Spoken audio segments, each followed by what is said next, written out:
Bwana niwe karibu nawe.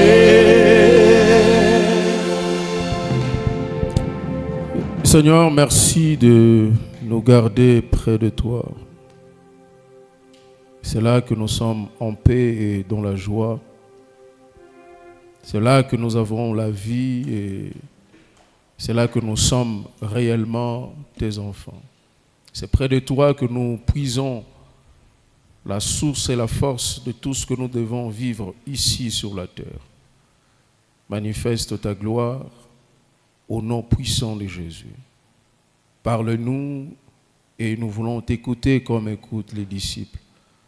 Au nom de Jésus, Père, nous te prions et nous disons Amen. Est-ce qu'on peut acclamer le Seigneur?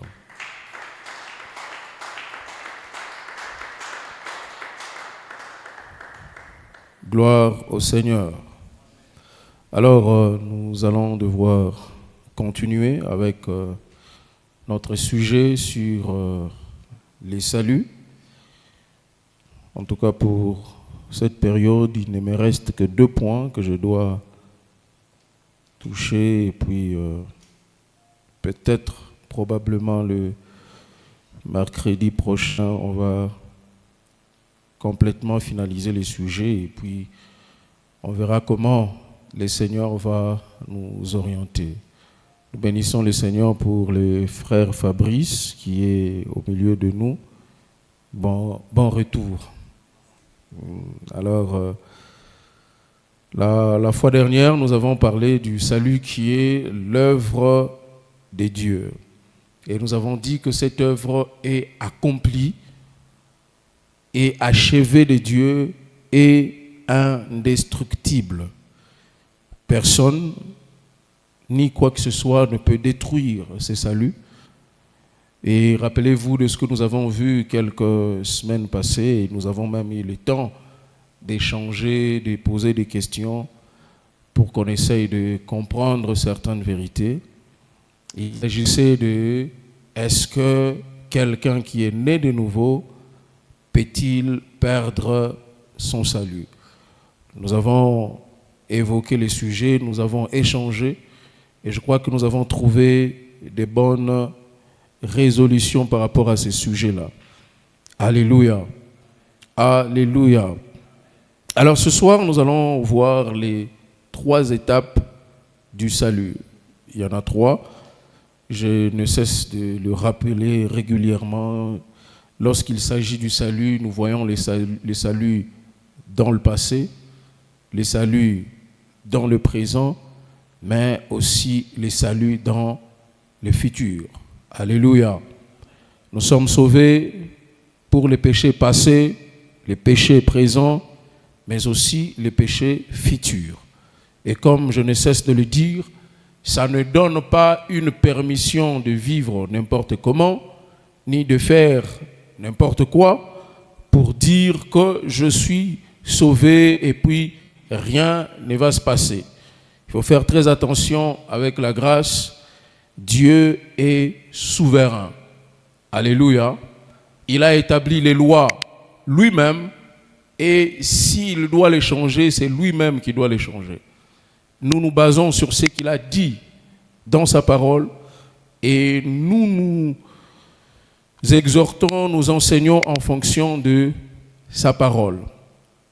Alors, comme je l'ai dit, les saluts concernent notre passé, notre présent et aussi notre futur. Alléluia. Alléluia. Le passé, la première chose que nous devons retenir concernant le passé, ça veut dire le passé ou les saluts pour notre passé, ça veut dire le salut est une chose qui est déjà faite. Amen.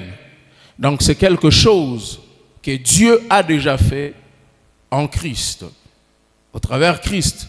Rappelez-vous de ce que j'ai parlé, de ce que je dis, toujours dans le même thème. J'avais dit, qu'est-ce qui arrive lorsque un chrétien pêche? Il y a 3 choses qui arrivent. La première chose, c'est que Dieu a déjà pardonné par Christ c'est une chose qui s'est faite, qui s'est effectuée dans le passé. Dieu a déjà. La deuxième chose, c'est ce qui se passe dans le présent. Dans le présent, c'est que Jésus intercède en faveur de celui qui a péché. Et dans le futur, ce qui doit se passer après, c'est que celui qui a péché, donc le chrétien qui a péché, doit confesser pour entrer en possession de son pardon. Alléluia. À la base, Dieu a déjà pardonné. Et vous ne pouvez vivre ce pardon que lorsque vous confessez ce que vous avez commis comme péché. Alléluia.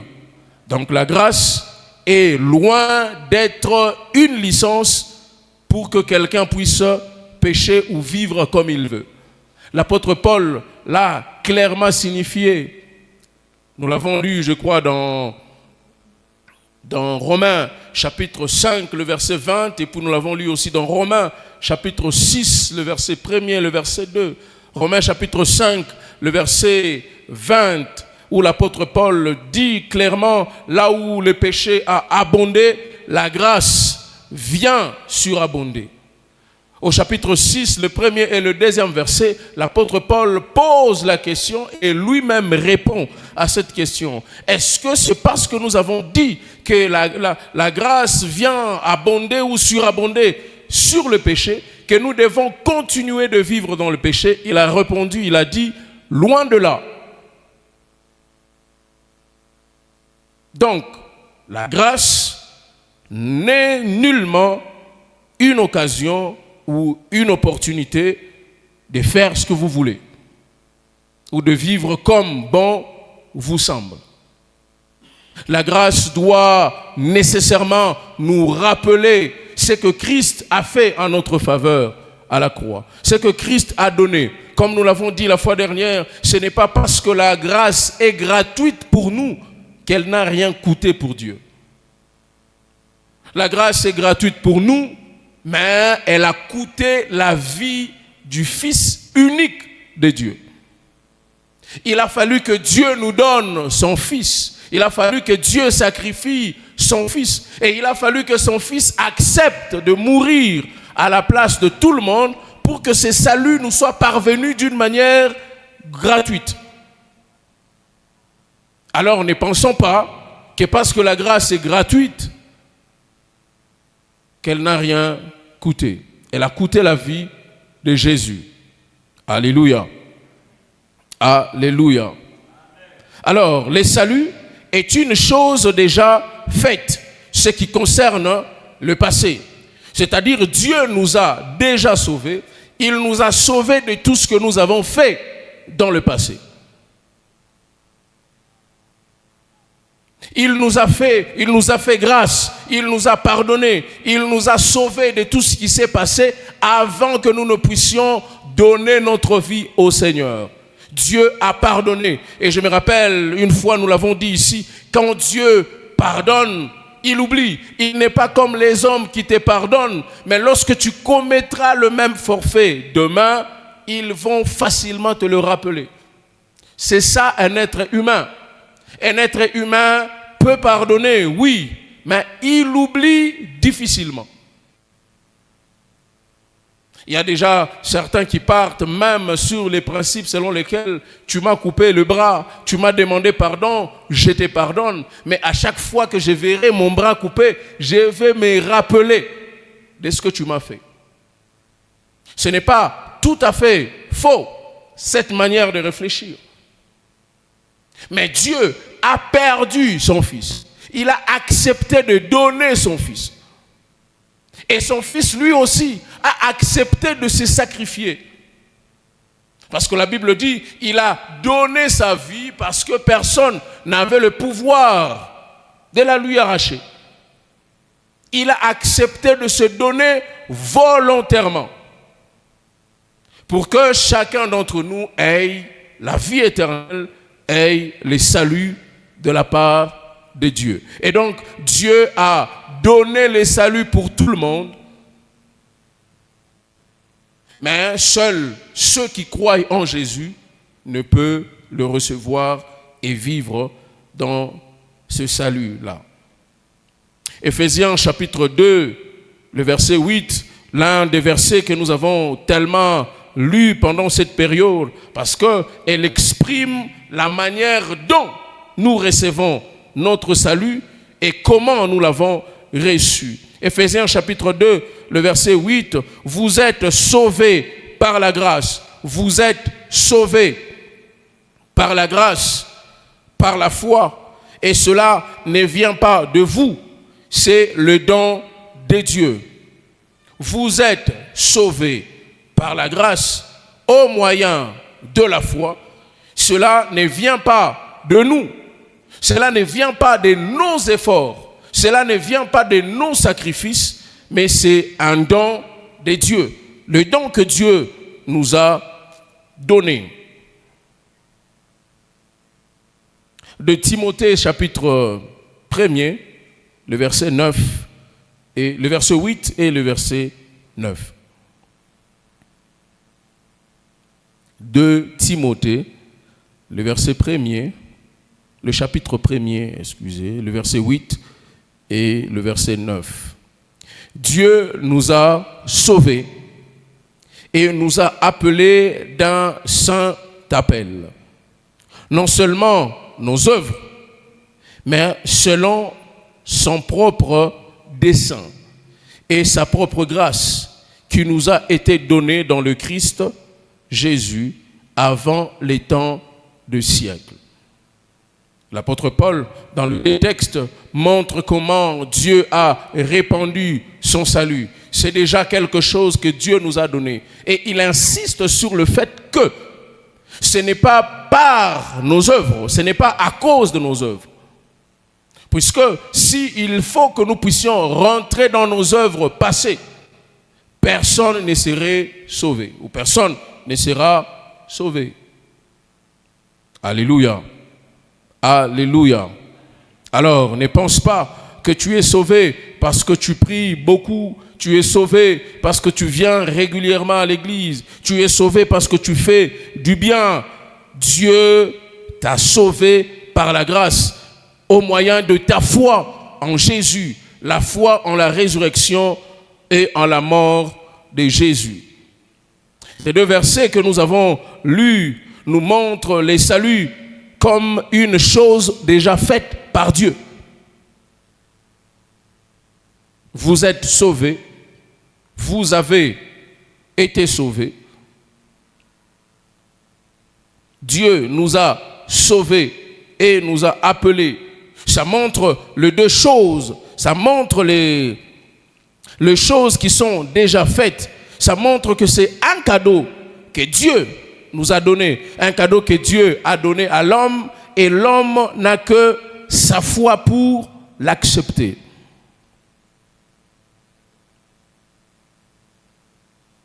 D'ailleurs, l'apôtre Paul insiste beaucoup sur le fait que ça ne vient pas de nous, ça vient de Dieu. Il a insisté dans Éphésiens chapitre 2, le verset 8. Il dit, par la foi, et cela ne vient pas de vous, c'est le don de Dieu. Lorsque vous continuez les textes, vous allez voir, il dit, c'est pour que personne ne se glorifie du fait qu'il a été sauvé par ses œuvres. Ce n'est pas parce que tu fais que tu es sauvé, mais ce que tu fais, tu le fais parce que tu es sauvé. Donc, je l'ai dit une fois ici, votre salut, nous le verrons par les œuvres. C'est ce que nous savons voir. Ce sont vos œuvres. Le reste là, c'est Dieu qui regarde les cœurs, c'est Dieu qui voit les cœurs. Comme la Bible dit, l'homme ne regarde qu'à ce qui frappe aux yeux. C'est Dieu qui sonde les cœurs. Pour être sûr que vous êtes sauvés, nous sommes censés voir ce que vous faites et nous sommes censés nous fier sur ce que vous dites. C'est-à-dire votre langage, votre manière de parler, votre manière de faire et de vivre nous montre réellement si vous êtes sauvés. Alléluia. Alléluia. Ce cadeau que Dieu nous a donné, qui est le salut, c'est un cadeau qui est parfait, complet. Il est totalement inutile de vouloir y ajouter quelque chose. C'est-à-dire, il est totalement inutile de faire certaines choses pour prouver à Dieu ou pour montrer aux hommes que vous êtes sauvés par ce que vous faites. Rappelez-vous de ce que nous avons dit une fois, c'est que les œuvres sont le fruit du salut. Alléluia. Les œuvres sont le fruit du salut. De toutes les façons, les bonnes œuvres que nous sommes censés poser, Dieu les a déjà préparées. Il les avait déjà préparées en Christ, le jour où nous serons enfants de Dieu, que nous soyons à mesure de les pratiquer. Lisons Éphésiens, chapitre 2.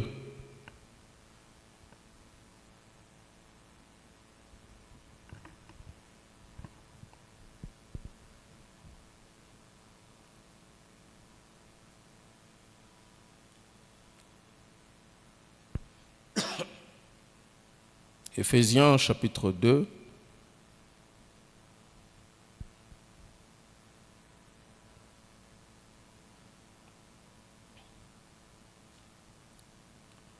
Je commence carrément par le verset 8 et nous allons lire jusqu'au verset 10. Le verset 8 dit ceci, ce que nous avons déjà lu. Il dit, « Car c'est par la grâce que vous êtes sauvés, par le moyen de la foi. Et cela ne vient pas de vous, c'est le don de Dieu. Ce n'est point par les œuvres, afin que personne ne se glorifie. Car nous sommes son ouvrage, ayant été créés en Jésus-Christ pour des bonnes œuvres que Dieu a préparées d'avance afin que nous les pratiquions. » Personne ne produit ses propres œuvres pour prouver qu'il est sauvé. Les bonnes œuvres que nous sommes censés poser, étant enfants de Dieu, viennent de Dieu en Christ. Il les avait déjà préparées d'avance pour que nous puissions les pratiquer. Alléluia. Alléluia. Et donc, le salut est une chose déjà faite. La deuxième chose ou la deuxième pensée que nous devons retenir sur le présent, comme je l'ai dit, le salut est une histoire du passé, du présent et du futur. Le salut est aussi une chose qui est en train de se faire, c'est-à-dire dans le présent. Le présent, il ne s'agit pas seulement d'aujourd'hui, mais le présent, il s'agit de votre quotidien, de tous les jours, jusqu'à ce que le Christ revienne. Philippiens, chapitre 2, le verset 12, il dit « Ainsi, mes bien-aimés, comme vous avez toujours obéi, mettez en œuvre votre salut avec crainte et tremblement. » Là, ça montre notre manière de vivre. Non seulement comme à ma présence, c'est l'apôtre qui parle, l'apôtre Paul, mais bien plus encore maintenant que je suis absent. Il exhorte aux Philippiens. Il dit, mettez votre salut à l'œuvre, c'est-à-dire au jour le jour, travaillez pour les biens de votre salut. Ne le faites pas parce que je suis là. Ne le faites pas pour prouver que Paul était parmi nous, il doit me voir, il doit m'apprécier. Dans notre contexte actuel, ne le faites pas parce que le pasteur doit coter, il doit m'apprécier, je dois devenir quelqu'un de bien devant les hommes. Faites-le pour Dieu. Alléluia. Travaillez pour votre salut.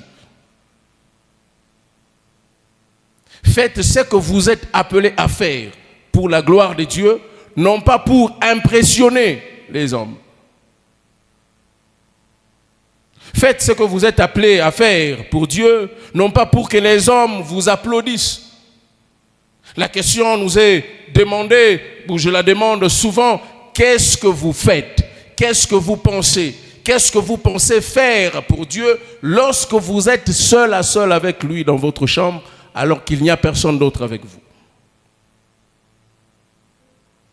À l'église, nous vous voyons comment vous priez. À l'église, nous vous voyons comment vous chantez. À l'église, nous vous voyons comment vous prêchez. Mais dans votre moment personnel avec Dieu, qu'est-ce que vous pensez des autres? Dans votre moment personnel, seul à seul, lorsque les autres ne sont pas là, qu'est-ce que vous pensez?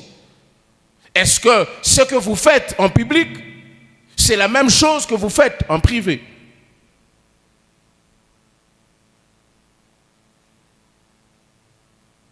J'aimerais nous exhorter ce soir, ne vous donnez pas ce double travail. Soyez vous et devant Dieu et devant les hommes. Alléluia. Ne vous donnez pas ce double travail. Soyez vous devant Dieu et devant les hommes. Ça ne sert à rien d'impressionner les hommes alors que Dieu lui-même sait ce que vous êtes et lui-même sait ce que vous faites en secret. Il sait ce que vous dites en secret. Ça ne sert à rien d'impressionner les hommes.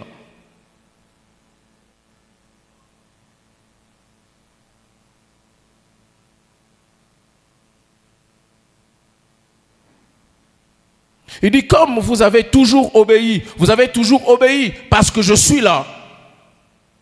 Je donne des instructions, vous obéissez dans le présent. Et quand je tourne le dos, est-ce que vous serez à mesure de faire la même chose ou d'avoir la même motivation de faire ce que je vous ai dit comme si j'étais là?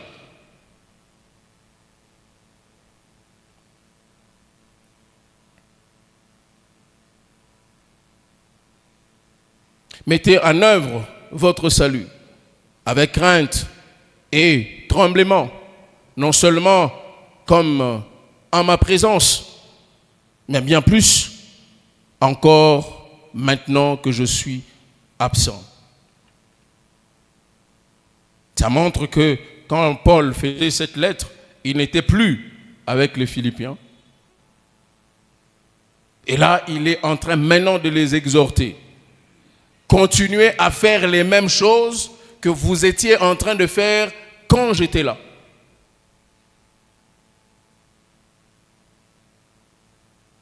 J'insiste, bien-aimés dans le Seigneur, ne vous donnez pas ce double travail. Avoir une double vie, une triple vie, vous demandera beaucoup de choses. Vous demandera beaucoup d'exercices parce que vous avez des apparences à sauver. Soyez vrai, ça vous facilite la tâche. Mieux vaut que les gens sachent que vous ne savez pas faire ça, que leur dire que vous savez faire, et les jours où on doit vous mettre devant un fait accompli, vous êtes humilié. Facilitez-vous la tâche. Vivez simplement. Ne cherchez pas à recevoir l'approbation des hommes pour vous sentir vous. Cherchez l'approbation de Dieu. Celui qui sauve, celui qui vous a sauvé. Et celui qui vous demande de travailler, de mettre votre salut au travail au jour le jour. En d'autres termes, l'apôtre Paul est en train d'exhorter les Philippiens, arrêtez de faire des choses pour me plaire. Faites tout pour plaire à Dieu. Puisque moi, je ne suis plus présent, je ne sais pas voir ce que vous faites de l'autre côté. Mais celui qui est avec vous, que vous ne savez pas voir, il vous voit et il sait ce que vous faites.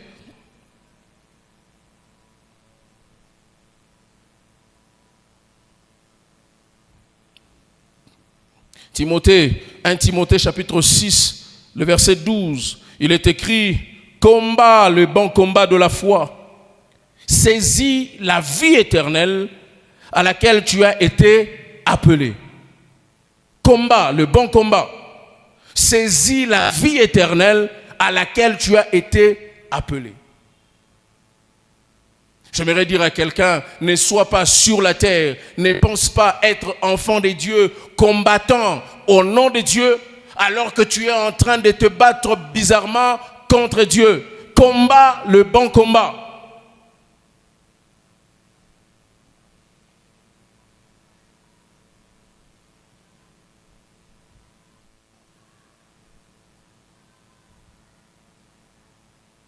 Le salut est une chose qui est en train de se faire.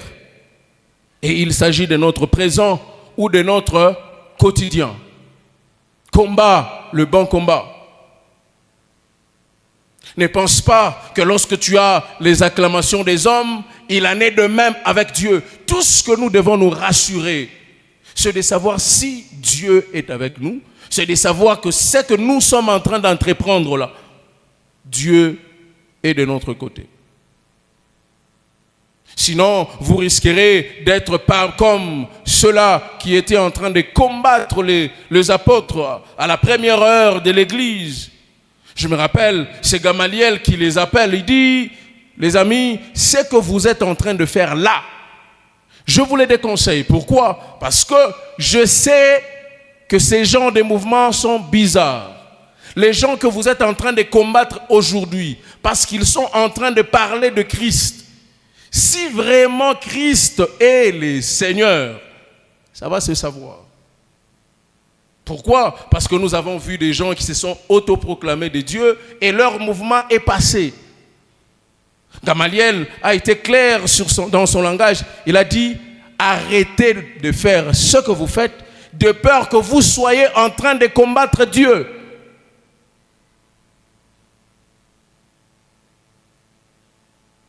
Pour vous, vous pouvez avoir l'impression d'avoir une dent de compte à rendre contre quelqu'un, une personne physique comme vous.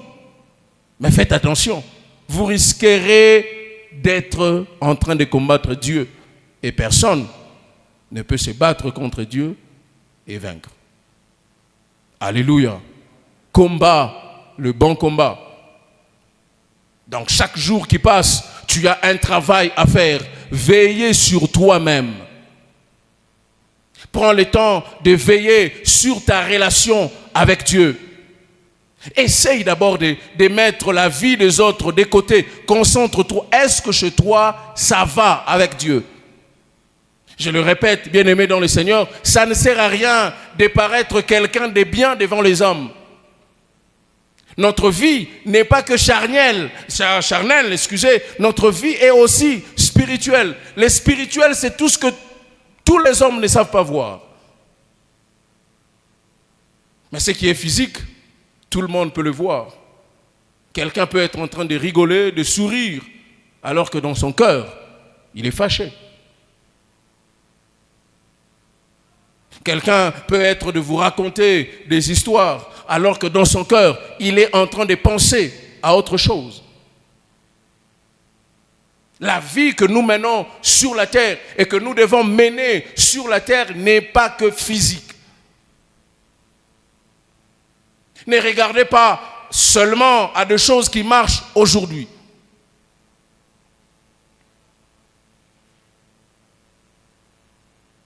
Ne pensez pas aussi que si ça marche aujourd'hui, c'est que Dieu approuve. Alléluia. Ne pensez pas que si ça marche aujourd'hui, c'est que Dieu est en train d'approuver ce que vous êtes en train de faire. Nous avons connu des personnes le samedi soir, ivres de son état. Les dimanches, il doit conduire le culte. Il vient le matin, il conduit le culte. Les gens sont remplis, les gens pleurent. Mais vous sentez que ce frère-là est ivre. Les amis qui ont passé la nuit avec lui, ils témoignent que nous étions avec lui. Et pour lui, il va se dire, il est l'enfant chéri de Dieu. Dieu approuve ce qu'il fait. Il faut faire très attention avec la grâce. Travaillons. Mettons notre salut à l'œuvre jour après jour. Examinons-nous. C'est vrai d'avoir l'assurance que vous êtes sauvés. Est-ce que votre marche quotidienne vous montre que vous êtes réellement sauvés? Quand vous vous mettez vous-même seul à seul, mettons d'abord Dieu de côté dans ce que vous faites. Vous êtes seul à seul dans votre chambre. Est-ce que vous vous dites réellement que vous êtes enfant de Dieu? Personne n'est obligé de répondre à votre place. Personne n'est obligé de vous conseiller. Mais vous-même, prenez la responsabilité de votre vie chrétienne, de votre relation avec Dieu. Quand vous vous regardez seul dans votre chambre, est-ce que vous vous dites que vous êtes réellement enfant de Dieu? C'est la question que nous sommes censés répondre. Et si nous parvenons à répondre à cette question-là, les jours qu'on nous posera la question, si Jésus revient aujourd'hui, qui vont partir? Il n'y aura plus d'hésitation. Chacun saura s'il va partir ou pas.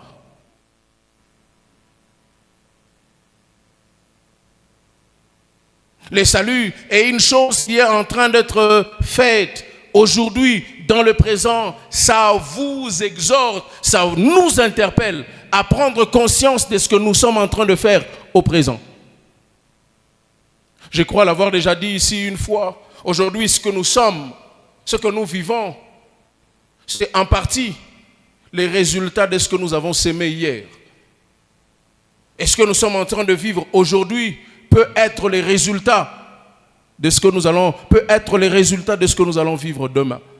Si vous avez besoin d'avoir un futur glorieux, vous avez besoin d'avoir un lendemain qui donne gloire à Dieu, commencez par le faire maintenant. Alléluia. Commençons par le faire maintenant. N'attendez pas le jour où vous serez nommé administrateur du territoire de Kambove pour commencer à bien vivre. Ça sera trop tard. C'est maintenant. Et rassurez-vous, avec cette génération, avec la technologie, avec tout ce que nous avons comme réseaux sociaux, frères et sœurs, c'est maintenant que nous devons bien vivre. C'est maintenant que nous devons bien faire les choses. Puisque aujourd'hui, on vous connaît dans votre vie qui n'est pas claire, qui n'est pas fixe devant Dieu. Et demain, vous êtes élevé en dignité. Comme les Congolais sont gentils, ils vont vous récupérer juste une photo qu'ils ont prise de vous quand vous étiez devant une bouteille là, en train de boire, et puis il poste, il ne dit rien. Il met juste, et puis il ne dit rien. Et puis tout le monde commence à se poser la question, c'est lui ou c'est pas lui? Au moins pour quelqu'un qui ne se connaît pas. Vous savez que Dieu vous a appelé à de grandes choses. Dieu vous a appelé à devenir un grand homme de Dieu, une femme de Dieu. Aujourd'hui, c'est aujourd'hui qu'il faut bien faire les choses. N'attendez pas lorsque Dieu va vous élever pour commencer à bien faire les choses. J'aimerais dire à quelqu'un, aujourd'hui, par la grâce de Dieu, nous sommes en train de vivre les résultats de certaines prières qu'on a fait en 2012, qu'on a même déjà oublié. Quand Dieu accomplit, vous vous rendez compte que c'était telle chose que j'avais prié, telle période. Vous voulez vivre bien demain, commencez à bien le faire aujourd'hui.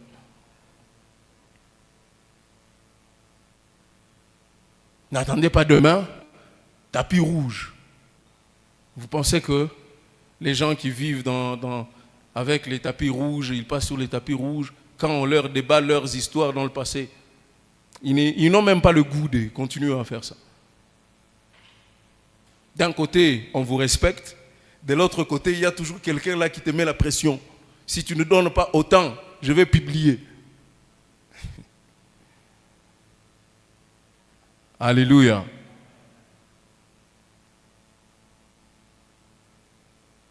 Je me dis toujours,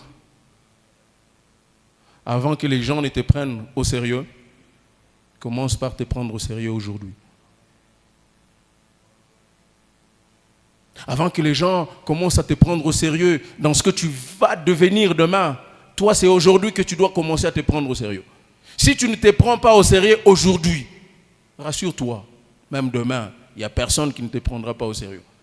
Même quand tu seras au sommet de ton sérieux, il n'y a personne qui te respectera. Tu veux être respecté demain, commence par te respecter toi-même aujourd'hui. Vis comme la Bible te demande de vivre aujourd'hui. Non, nous sommes sur la terre il faut d'abord goûter un peu à ça, et puis à ça. Ok. Moi, je me dis toujours, c'est mon avis personnel, et je ne sais pas s'il y a quelqu'un qui va la partager, mais c'est mon avis personnel. Ça sera trop injuste que quelqu'un vive n'importe comment, et puis à la fin du monde, qu'il n'y ait pas de jugement. Ça sera trop injuste. Que quelqu'un se sacrifie, que quelqu'un, avec tous les défis qu'il y a à relever dans cette génération, il accepte de respecter Dieu, d'honorer Dieu, et puis à la fin, qu'on lui dise que votre histoire de paradis, c'était juste une histoire de vous maintenir dans la bonne moralité. Ça sera trop injuste. Ces jours-là, je vais voir Dieu, je dis, papa, pourquoi tu nous as fait ça? C'est ça que j'aimerais te dire, bien-aimé dans le Seigneur. L'enfer est réel. Le paradis est réel. C'est maintenant qu'il faut arranger les choses. Les hommes disent clairement, ne ramène pas à demain ce que tu peux faire aujourd'hui. Si les hommes peuvent comprendre les choses comme ça,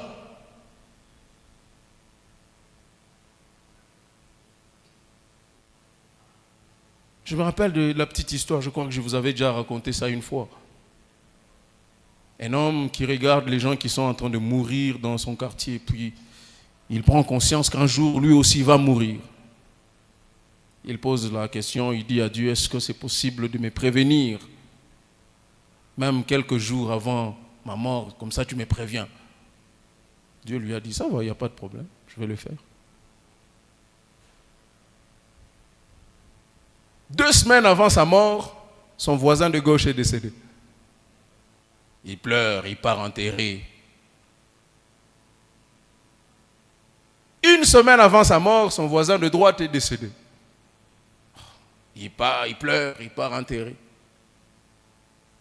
3 jours avant, son voisin de derrière décède.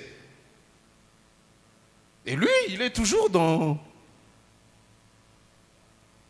1 jour avant qu'il ne meure, son voisin de devant décède. Et puis c'est son jour maintenant. Et puis il meurt. Et puis il dit à Dieu, mais Dieu, je t'avais demandé de me prévenir. Dieu a dit, je t'ai prévenu 4 fois. J'ai tenu ma parole.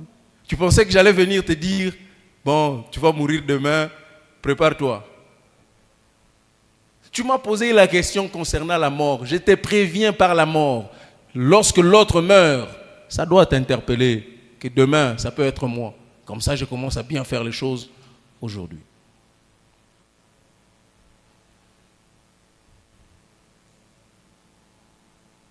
Donc, le salut est une chose qui est en train d'être faite au présent.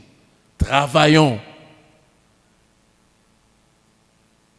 L'apôtre Paul dit à Timothée clairement, combat le bon combat. Rassure-toi que tu es du bon côté de l'histoire.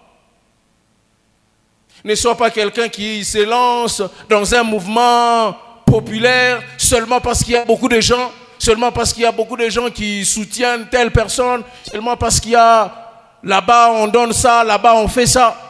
Et puis tu es obligé d'y aller. Rassure-toi d'être du bon côté de l'histoire.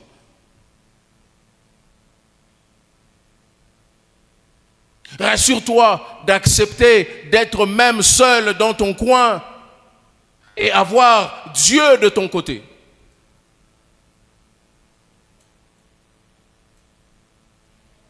J'aime quand les gens s'encouragent. Ils disent, mieux vaut être seul avec Dieu qu'avec beaucoup de gens, parce que avec Dieu, seul avec Dieu, c'est la majorité. Bon, mon frère, c'est la minorité. Tu es seul avec Dieu. Amen. Hein? Ne t'encourage pas, non. Avec Dieu, c'est la majorité. Tu es seul avec Dieu. Tu n'es pas obligé d'avoir une majorité pour gagner tes batailles. Prenons l'exemple de David. Il avait qui pour gagner la bataille devant Goliath?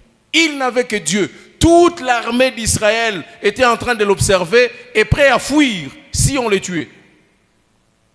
Mais seulement parce qu'il était seul avec Dieu.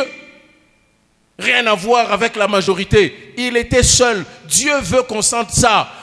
Dieu veut qu'on sache qu'on est seul avec lui. Il appelle Gédéon. Gédéon part rassembler beaucoup de gens pour aller en guerre. Dieu lui demande, frère, tu fais quoi là? Il dit, non, je prépare l'armée. Il dit, vous pensez que je peux vous laisser faire ça? Diminue le nombre. Parce que lorsque vous allez en guerre, vous allez gagner. Vous n'allez plus penser que c'est Dieu qui vous a fait gagner. Vous allez dire que nous étions nombreux et puis nous avons gagné. Diminue sensiblement le nombre. Parce que le combat là, ce n'est pas vous qui allez vous battre. Je vais le faire moi-même. Alléluia. Je veux que tu prennes conscience que la vie que tu es en train de chérir aujourd'hui, elle peut s'arrêter un jour. Amen. Les choses que tu aimes aujourd'hui peuvent s'arrêter un jour. Et après, ça sera quoi?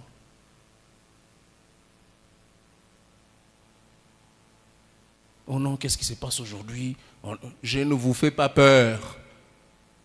Je suis juste en train de réveiller votre conscience. Je réveille juste votre conscience dans votre manière de vivre. Laissons le passé là où il est. Les choses qui sont passées, les choses que vous n'avez pas pu bien faire dans le passé, sont passées. C'est déjà réglé dans le passé. On parle maintenant du présent. Choisissez les décisions à prendre aujourd'hui. Les bonnes décisions. Puisque après, ça risque d'être trop tard.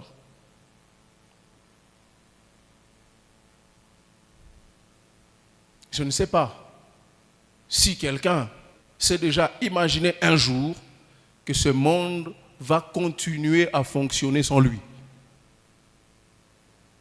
Amen. Hein? Je ne sais pas si vous êtes déjà rendu compte un jour, je ne sais pas si vous allez vous lever, je ne sais pas le mot à employer là-bas, vous vous levez comme ça le matin, vous n'existez plus pour votre famille. Donc votre famille continue sans vous.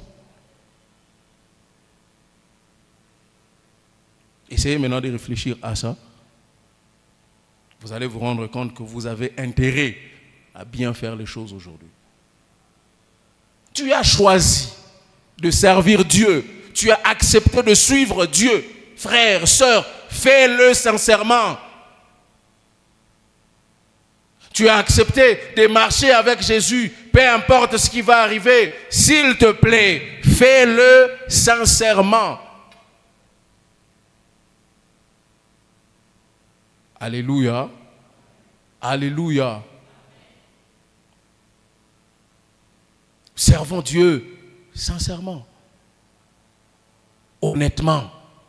Ça ne coûte rien, comme je l'ai dit. Une double vie vous demande beaucoup d'exercice. Vous devez sauver des apparences. Dieu ne veut pas vous voir vous battre avec l'autre vous.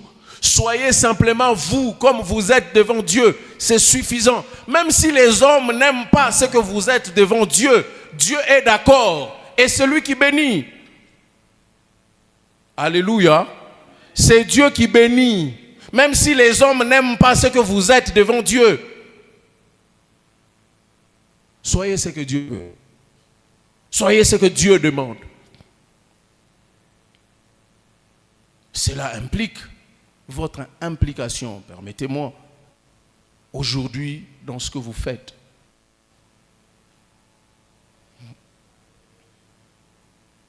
Aujourd'hui, si Jésus revient, qui vont aller au ciel, il sait que vous allez partir ou pas. Et vous-même, vous savez, intérieurement, là, vous savez que moi, là, j'ai beaucoup fait des choses qui n'ont pas plu à Dieu. À telle enseigne que vous commencez à douter même de votre salut en Christ. Je vous exhorte, frères, choisissons à faire les bonnes choses aujourd'hui. Ne pensons pas que les jours où vous allez mourir, vous allez finir votre course. Et puis après, on dit, bon, on va appeler maintenant les pasteurs. Il va prier pour que son âme repose en paix. Frère, tu n'as pas arrangé ta vie, tu ne reposes pas en paix. Alléluia. Alléluia. Moi, j'ai toujours dit, je ne suis pas contre ce que les gens disent, mais ça n'engage que moi. Tu ne reçois pas Jésus de ton vivant, après ta mort, tu ne reposes pas en paix. Ça sera trop injuste, frère. Vous pensez que nous avons cru pour rien. On s'est discipliné pour rien. Et que toi, tu fais ce que tu veux, et puis après, tu vas mourir, on va maintenant appeler, pendant que tu n'es plus en mesure de faire n'importe quoi, qu'on vienne maintenant prier pour ton âme et que tu reposes en paix. Dieu n'est pas injuste. Alléluia. Dieu n'est pas injuste. Veillons sur ce que nous faisons.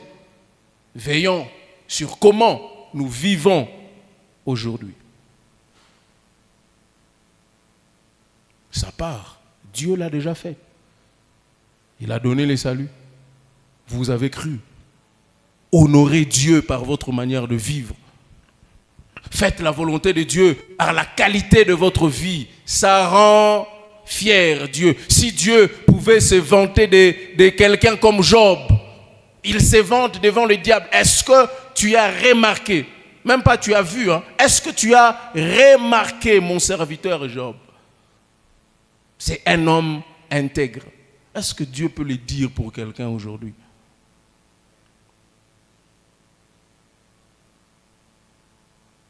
On t'envoie juste au petit marché ici pour aller payer quelque chose. Tu trouves un autre prix. Tu viens raconter un autre prix. Juste pour si peu. Juste pour si peu, si peu. Et quand on regarde même la différence des choses,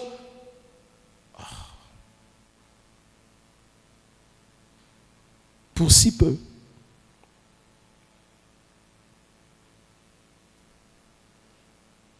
On te donne juste l'opportunité et dit, bon frère, c'est toi qui vas commencer à encadrer cette sœur-là à l'église et après on apprend que la sœur est enceinte. Quoi? C'est le frère. Oh, finalement, frère.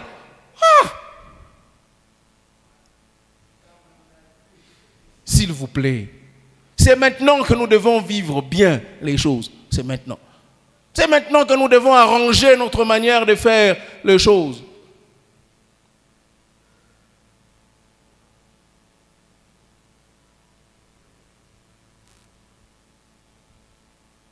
Je ne sais pas si j'aurai un jour l'occasion d'y revenir, mais je préfère le dire comme ça.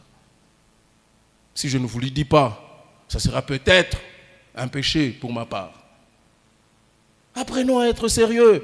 Comme je l'ai dit, nous avons choisi de servir Dieu, d'accord, mais faisons-le sincèrement. Ceux qui ont choisi de ne pas servir Dieu, ils font leur vie. Qui leur demande de compte? Personne.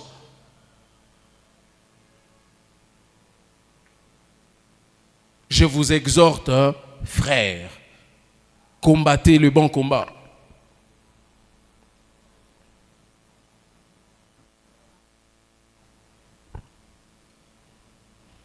Combat le bon combat de la foi. Saisis la vie éternelle à laquelle tu as été appelé.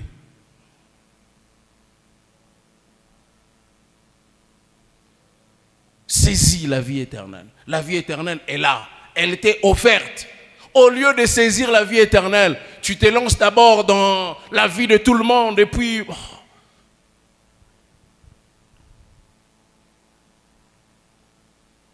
Travaille jour après jour.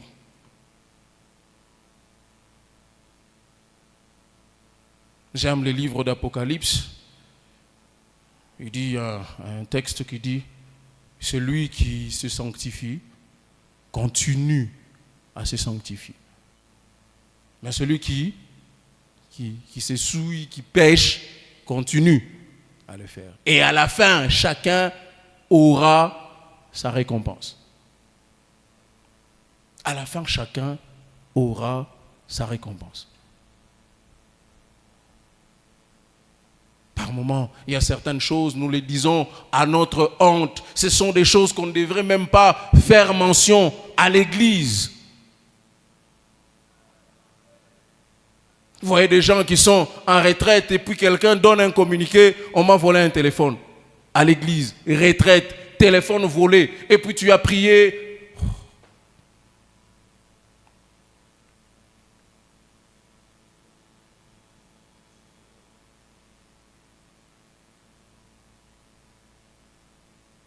Ce sont peut-être de petites choses. Comme je l'ai dit, ne pensez pas que parce que nous avons dit vous avez la vie éternelle, c'est que vous êtes appelés à faire n'importe quoi parce que vous avez la vie éternelle. C'est un piège. Vous vous piégez vous-même. Vous vous coincez vous-même. Rappelez-vous, je vais terminer par là avant de prendre juste le dernier point. Rappelez-vous de Matthieu chapitre 22 que nous avons lu dernièrement. Dieu, où le maître, le roi fait appel à toutes les personnes à un festin qu'il a organisé. Les gens qu'il a invités, les autorités qu'il a invitées ne sont pas venus. Bon, il s'est dit, au lieu que ma nourriture pourrisse, s'abîme, alors il envoie ses serviteurs, allez partout sur la route, prenez des personnes que vous voyez, amenez-le pour qu'ils mangent. Bon, il rencontre une personne, je ne sais pas, il venait du champ, on l'a récupéré, directement lui-même s'est dit, bon, je n'ai pas le temps de rentrer à la maison et puis revenir à la fête, bon, je pars carrément, puisqu'on m'a appelé gratuitement. Ok. Quand le roi fait le tour de la salle, il le trouve, il dit, mais mon ami, qui t'a fait entrer comme ça?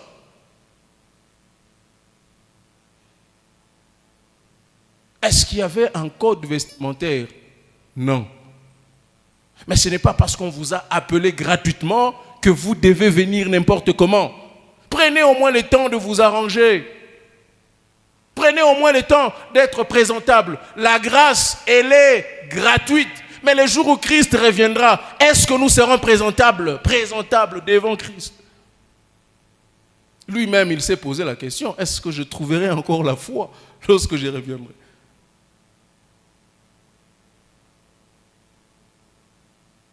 Alléluia. Alléluia. Combat, les bons combats.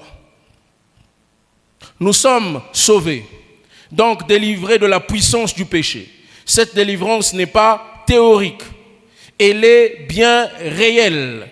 Alors, on peut dire que chaque jour, le chrétien utilise son salut. Il le met en œuvre. Il le fait fonctionner. Il l'applique. Vivre son salut au quotidien, c'est vivre comme une personne aimée, pardonnée, justifiée, réconciliée, animée par la vie éternelle. Racheté et appartenant à Christ, libéré de la puissance du péché, adopté par Dieu, renouvelé et régénéré. Le salut n'est pas seulement la première étape de la vie chrétienne, il est reçu par la foi, puis vécu et progressivement approfondi dans tous ses aspects. On le reçoit par la foi, on vit les saluts, et puis progressivement, d'une manière approfondie dans tous les aspects. Comment vous m'expliquez que vous avez cru dans votre cœur et que vos mains n'ont pas cru? On dit, frère, attention, hein. Moi j'ai juste donné ma vie au Seigneur, mais mes gifles n'ont pas donné. Attention, frère. Est-ce que vous avez vraiment donné votre vie au Seigneur? Il s'agit de votre vie. Il ne s'agit pas d'une partie de vous. Il s'agit de vous. Oh non, c'est le cœur qui a cru. Donc je peux entendre ce que je veux, je peux regarder ce que je veux. Prenez les saluts au sérieux. Combien de frères on a découvert avec les écouteurs dans les oreilles, conducteurs de culte, avec la musique qui n'a rien à voir avec la foi. Tous les jours, lui s'est fait J, ouais, wa. il est en train de suivre ça. Vous comprenez ce que je dis, hein? Je ne suis pas obligé de les citer. Vous avez compris quand même. C'est toujours ça la musique qu'il suit. Et puis dimanche, vous voulez nous amener dans la présence de Dieu. Sur base de quoi? Oh non, je suis en train de travailler la voix.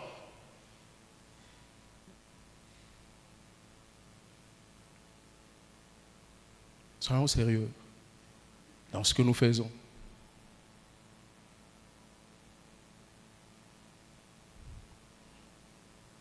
Chers prédicateurs, vous avez même la force de lire. Mais tout ce que vous lisez, ce sont des romans. Pour être fort, quand vous voyez la sœur, vous devez donner toujours une phrase nouvelle. Lisez la Bible, lisez la Bible. Lisez la Bible.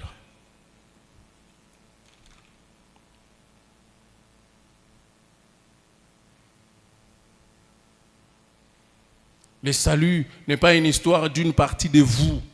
C'est tout votre corps. C'est tout votre corps.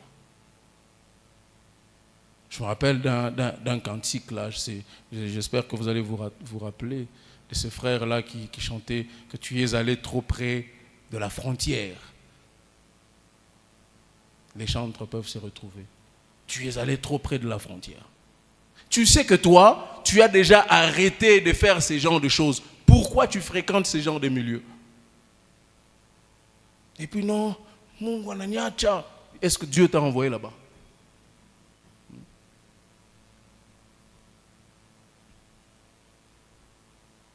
Tu sais que une fois tu passes dans une boîte de nuit, tu risques de te retrouver en train de faire les mauvaises choses que tu faisais avant.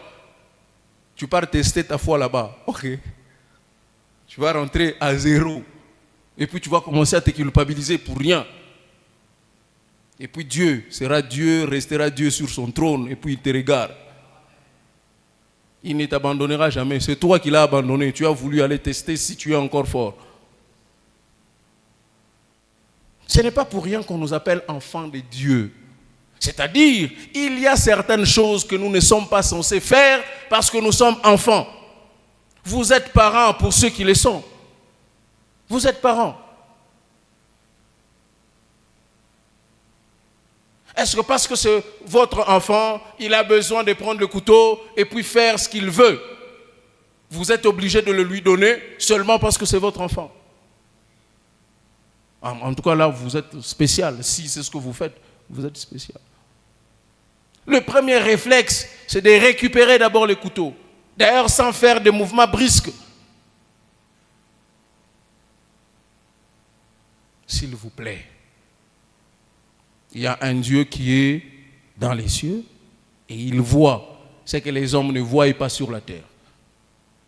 Alors faisons les choses pour honorer Dieu.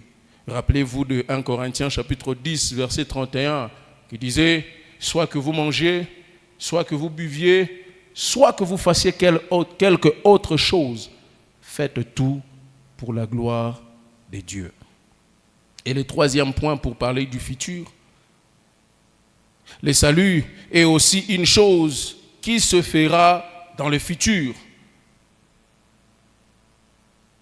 Enfin, le salut sera pleinement visible et accompli dans un moment encore futur, même peut-être très proche, lorsque les enfants de Dieu seront enlevés de la terre.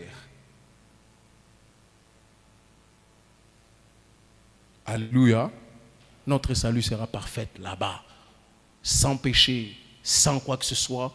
Là, devant le trône de Dieu, on est en train de le rendre gloire continuellement.